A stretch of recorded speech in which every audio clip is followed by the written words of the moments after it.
John Loftman from Iris House. Amen.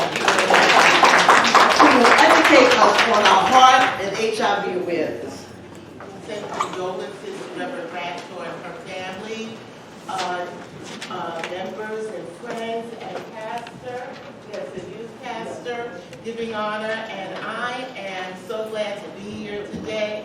I don't feel like I'm a guest, okay? I'm family now. They say once you've been here more than 3 times, if you've been somewhere more than 3 times, you are no longer a guest. So I thank you for having me back again. February is an important month. It's a busy month. We have February, Black History Month, and this month for me, and the way that our system is going, our democratic system, if you will, Republican, whatever, you know, I chose John Lewis, who was an activist, who didn't mind getting into good trouble, okay? And that's what we need now. We need some folks that don't mind getting into good trouble. That's right. Some folks that don't mind stepping up on our behalf, okay? We need leaders. We need strong leaders to come and step in and you know, fill in the gap and, you know, just do what needs to be done to get us across the water, to get us ahead of the game, because this is not about us. Everything that they are breaking down right now, the educational system, the health system, is for us, you know? They don't want us to be educated. They don't want us to be healthy. I believe it was FDR back in the day. The reason why they did not want free health in America was because we would be healthy, okay? And they didn't want us. They didn't want us to be healthy. So for Black History Month, and remembering all that came before us and their contributions to this country, whether they want to acknowledge it or not, we will celebrate. It's also Heart Healthy Month, okay? And that's dear to me. 10 years ago, I had a massive heart attack, you know? And I can talk about the goodness of God because He hit me. Yes. He hit me, you know? I went maybe about 2 months in pain, and when I went to my doctor, it wasn't even found that I was having a heart attack. Okay, heart attacks are different in women. Okay, it shows up a lot different in women.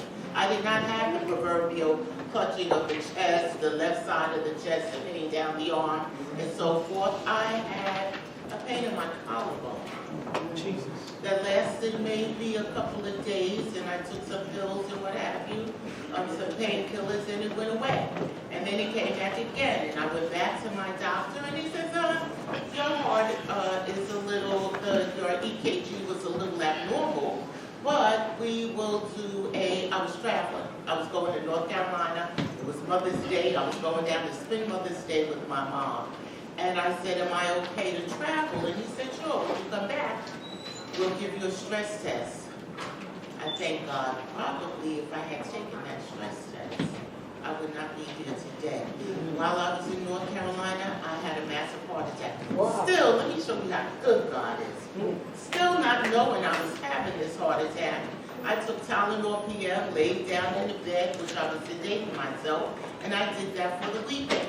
We drove all the way back to North Carolina, from North Carolina, 500 miles. Mind you, we drove down here, we drove back. I'm heart attacking all the way, didn't know it. Got home, my husband looked at me, he said, you look horrible. We're going to the doctor. Went to the doctor, and they took another EKG, and they said, where's your husband? I said, he's outside. They said, oh, you're having a heart attack right now. Wow. Yeah, I tell you. So I went in, and they did the catheterization and what have you. I coded. There were no bright lights. There was no coming to the light, okay? It wasn't nothing like that. And when I came to, I said, what happened? And they said, and we may have to do a bypass. Well, my cardiologist looked and she said, look in here, look in here. You do not have to do a bypass. My heart was doing its own bypass. The blood was going in a different way. All right. Around the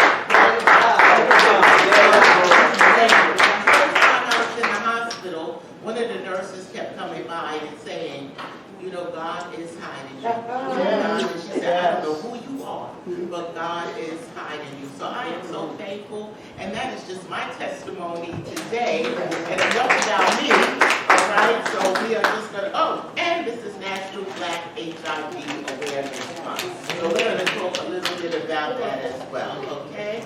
So heart disease in black women is one of the leading killers, okay, of black women here in the United States. And just like my doctor sent me back, you know, oh, we'll do a stress test when you come back. We have to advocate for ourselves. Heart attacks do not show up again in women as they show up in men, you know? And it is so important that we pay attention to our bodies. I had some weird things going on, you know, but you do what you got to do, and as women, we keep moving. You know, we do what we have to do, and we continue to move, you know? And so we really just have to advocate for ourselves. And another thing is because these doctors today still don't believe that black women feel pain like the white women. Like they do. Just like, who was that? Robert Kennedy Jr., who during COVID wanted to give us a different type of COVID medication, black people, because he said that the COVID does not affect us like it does them. So this is such false theories that these folks have, okay? So we have to make sure that we advocate for ourselves and pay attention. Cardiovascular disease kills more than 50,000 black women annually, and stroke is another leading cause of death among black women. Some of the risk factors are age. Growing older increases the damage of narrowing arteries and weakened or thickened heart muscles. The heart is a muscle, you know, so you have to use, when we don't use our muscles, they get weak, they atrophy, you know, and at that point, you know, they're no good to us. Sex assigns at birth. Men are generally at a higher risk for heart disease, and then women increases after menopause. Family history. My mom had congestive heart failure, which I was diagnosed with, and she passed away. It'll be 4 years, February 13th. So, giving honor to you, Mom, great woman. Smoking. If you are a smoker, quit. I smoked for 40 years, okay? And I thought it was all right. And I'm going to admit, I enjoyed every single puff. Okay? I'm serious, you know? It's real talk, you know? I did. And so there are so many substances in tobacco that can damage the arteries. And every time now that they're going to take blood, they're like, well, you a smoker? And I'm like, yeah, why? They said, because your veins are all over the place. You know, it really is not good. Not only does smoking cause cancer, but it's true, you know, it's the heart disease. Unhealthy diets, okay, those pig feet and chitlins and fried chicken and fried pork chops. Fat, sugar, cholesterol have all been linked to heart disease. And if you're diabetic, you got to be careful because diabetes and heart disease are linked together. I didn't know I had diabetes until after I had the heart attack, you know? So all those things, high blood pressure that's not controlled can cause the arteries to become hard and thick, and this changes the blood flow to the heart. High cholesterol, you got to watch your cholesterol. Arteriosclerosis has been linked to heart attack and stroke. Again, diabetes.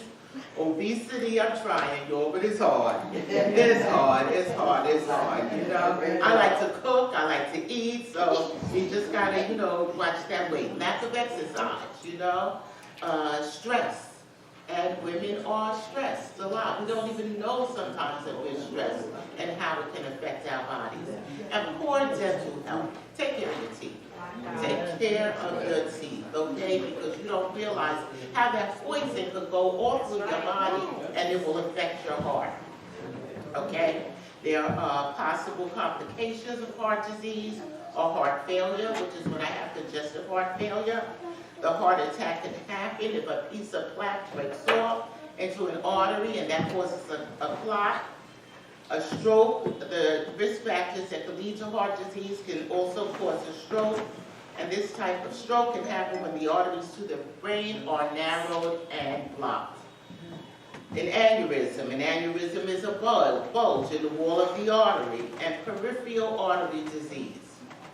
So these are all things that we have to really pay attention to as we age, as we get on up there in life, you know. These are, you just have to really pay attention, and again, advocate for yourself. When they say no, you say yes. You know, as they said, Michelle said, when they go low, we go higher. Or however she said, when they go high, we go low. We go low. When they go low, we go high. Okay? Amen. Yes. And we're going to talk a little bit about people who are HIV positive and are at risk for heart disease. I'm not going to take up too much of your time because it's a Super Bowl Sunday, okay? I'm not going to take up too much more. Yeah, but people who are living with HIV have the same factors as people who do not have HIV because they're living longer. So the medications now are helping them along and they can live normal lives. And some medicines may increase the risk of heart disease with people who are living with HIV. But, you know, that's sometimes, you know, you got to weigh things out. Most of the medicines that we take affect us some kind of way anyway, you know? There's some sort of side effects to them. So, you know, sometimes you just have to weigh the risk factors out. Some people who have heart disease have no symptoms. I didn't have any, really. You know, I just went on about my life until that day that I felt that pain in my neck.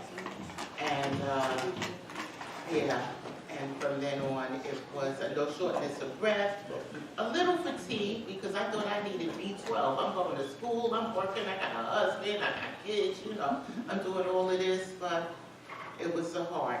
And if you have any of the symptoms, shortness of breath, chest pain, fatigue, or weakness, go to your doctor. There are treatments for heart disease, there are medications, and like I said, all medications have some sort of risk, and we just have to take that chance. There is surgery that you could take, they can give you if you have a blockage or a bypass, and okay, I'm losing my place here. I forgot my contact lenses, so bear with me, okay? Yeah. All right, so people living with HIV can take these steps to reduce their risk of heart disease, take their HIV medications on a regular basis, eat a healthy diet, be physically active on a regular basis, keep smoking, keep all medical appointments, and during your medical visits, talk to your provider about the risk of heart disease. Also know your family history, you know, because we didn't know that my mom had heart disease. And when she had the heart attack, the doctors called us all outside and they were like, you know, you need to go and check yourself out because this may be hereditary. And lo and behold, I wound up with that hereditary trait or factor or whatever. And some of the causes, we went through that. We went through the diabetes, and we went through some of the symptoms. And you might not be diagnosed with coronary disease, which happened to me, until you have a heart attack. So just as I said, you know, pay attention to your diet, exercise, talk with your healthcare provider if you have any concerns, and get regular checkups. And also get tested for HIV. Okay, that's the only way that you're going to know that you're positive. You heard me up here before, you know, and the government now are trying to take away the medication, okay, for HIV. These medications are over $1,000. I'm the program coordinator for the pharmacy at Iris House, so I know how much these medications cost. And again, this is another tactic to get rid of us. How they are closing down the USAID, foreign aid. These medications are also going to Africa Africa and other places, you know, throughout the world. And they're going to be out of luck because the medications are not as readily available over there as they are here. And people are still traveling, people are still having sex, people are still having a good time. So just get yourself tested. Amen. Amen. Amen.